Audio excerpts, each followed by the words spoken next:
Welcome to Sarasu சமையல். நான் கொடுத்துட்டு இருக்க தீபாவளி ரெசிபிஸ் எல்லாமே உங்களுக்கு ரொம்ப பிடிச்சிருக்குன்னு நினைக்கிறேங்க. அந்த வகையில் நான் இன்னைக்கு இன்ஸ்டன்ட் ரிப்பன் பக்கோடா தாங்க செஞ்சு காட்ட போகிறேன். வாங்க அதுக்கு என்னென்ன தேவை இப்போ பார்த்துடலாம். கிச்சனுக்குள்ளே போகலாம். இன்றைக்கி நம்ம செய்ய போகிற இன்ஸ்டன்ட் ரிப்பன் பக்கோடாவுக்கு தேவையான பொருட்கள் பார்த்துடலாங்க. இப்போ நான் சாதாரண அரிசி மாவு தாங்க எடுத்திருக்கேன். நீங்கள் வந்து கடையில் வாங்கினதாகவும் இருக்கலாம், வீட்டில் அரைச்சதாகவும் இருக்கலாம். இது வந்து நான் இப்போ வீட்டில் அரைச்சது 1 கப் அளவுக்கு மாவு எடுத்திருக்கேங்க.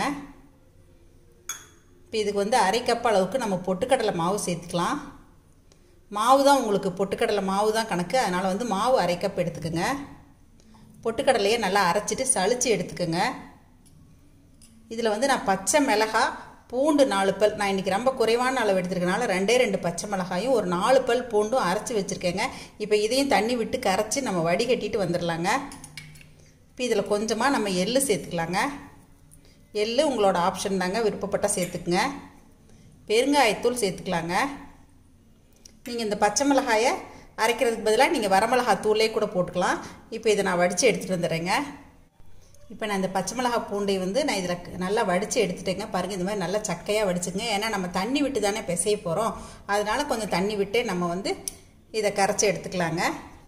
இப்போ இதில் கொஞ்சமாக வெண்ணெய் சேர்த்துக்கலாங்க. நான் ஒரு 1/2 டீஸ்பூன் தாங்க சேர்த்துறேன். நான் ரொம்ப குறைவாக செய்கிறதுனால இன்றைக்கி கம்மியான அளவு போடுறேன். நீங்கள் அதிகமாக செஞ்சீங்கன்னா அதுக்கு தகுந்த மாதிரி எடுத்துக்கோங்க. நான் 1/2 கிலோவுக்கு உங்களுக்கு நான் அளவு சொல்கிறேங்க. உப்பு தேவையான அளவு சேர்த்துக்கலாங்க. இந்த வடித்து வச்சு இந்த தண்ணியை சேர்த்துக்கலாங்க. நான் இன்றைக்கி எதுக்காக பச்சை மிளகா போட்டிருக்கேன் அப்படின்னா, அந்த ரிப்பன் பக்கோடா, முள்ளு முறுக்கு இதுக்கெல்லாம் நீங்கள் பச்சை மிளகா சேர்த்து செய்யும்போது கலர் மாறாமல் நல்லா இருக்குங்க, பிரைட்டாக. அதுக்காக தான் சேர்த்துருக்கேன். நம்ம கூட கொஞ்சம் இப்போ தண்ணி விட்டுக்கலாங்க. முறுக்கு மாவு பதத்துக்கு பிசைஞ்சிக்கலாங்க. இப்போ பாருங்கள், இப்போ இந்த அளவுக்கு நம்ம கொஞ்சம் லூஸாக, ரொம்ப டைட்டாகவும் இல்லாமல் லூஸாக இருந்தாலும் எண்ணெய் குடிச்சிரும். அதனால் கரெக்டான பக்குவத்துக்கு நம்ம பிசைஞ்சு எடுத்துக்கணுங்க. இதை வந்து நம்ம ரிப்பன் பக்கோடா ஆச்சில் போட்டு நம்ம புழிஞ்சு எடுத்துடலாங்க. இப்போ பாருங்கள், நான் இப்போ இந்த அச்சில் தான் பிழிய போகிறேங்க. அதே மாதிரி கட்டையிலலாம் கொஞ்சம் எண்ணெய் தடவிட்டிங்கன்னா, நீங்கள் எந்த அச்சில் புளியறீங்களோ அந்த கட்டையில் வந்து எண்ணெய் தடவிட்டிங்க அப்படின்னா கொஞ்சம் மாவு ஒட்டாமல் இருக்குங்க. இப்போ இதில் மாவு சேர்த்துடலாங்க. இப்போ நல்லா பிழிய வருதான்னு நீங்கள் இதிலே லைட்டாக இப்படி பாருங்கள், இப்படி ப்ரெஸ் பண்ணாவே நல்லா வரும் வெளியில்.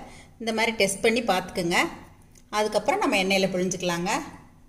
இப்போ நான் ஒரு வாணலியில் எண்ணெய் ஊற்றி வச்சுருக்கேங்க. எண்ணெய் நல்லா காஞ்சிருக்கு பாருங்கள். இந்த மாதிரி பார்த்தீங்கன்னா எண்ணெய் காஞ்சிருக்கிறது தெரியும். இப்போ நம்ம எண்ணெயிலேயே டைரெக்டாக பிழிஞ்சிடலாங்க.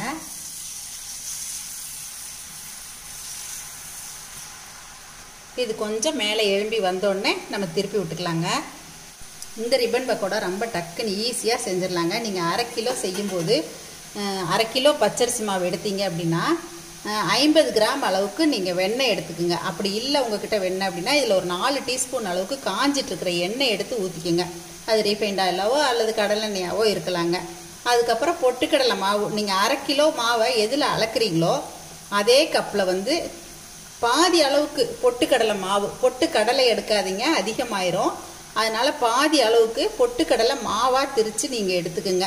அப்புறமா அந்த எள்ளு, பெருங்காயத்தூள் இதெல்லாமே வந்து நீங்கள் தேவைக்கு போட்டுக்கிறது தாங்க. உப்பு, மிளகாத்தூள் வேணும்னா மிளகாத்தூள் போட்டுக்குங்க. இல்லைன்னா 1/2 கிலோவுக்கு வந்து நீங்கள் ஒரு 10 மிளகாய் போட்டிங்கன்னா சரியாக இருக்குங்க, அரைச்சிக்கலாம். பூண்டு நீங்கள் தேவைப்பட்டால் போடுங்க, ஒரு 15 பல் பூண்டு போடுங்க. அப்படி உங்களுக்கு வேண்டான்னு நினச்சிங்கன்னா பூண்டு வந்து அவாய்ட் பண்ணிக்கோங்க. இப்போ இதை பெரட்டி விட்டுடலாங்க. இப்போ எண்ணெயோட சலசலப்பெல்லாம் அடங்கினதுக்கப்புறமா நம்ம எடுத்துக்கலாம். இப்போ பாருங்கள், எண்ணெயோட சலசலப்பெல்லாம் நல்லா அடங்க ஆரம்பிச்சிருச்சு. இந்த ஸ்டேஜில் நம்ம எடுத்துடலாங்க. இப்போ நான் உங்களுக்கு என்கிட்ட இருக்க இந்த இண்டாலி அச்சுலையுமே நான் வந்து புழிஞ்சு காட்டிடுறேங்க. ஏன்னா எல்லாருக்கிட்டையுமே இதுதான் வச்சுருப்பீங்க.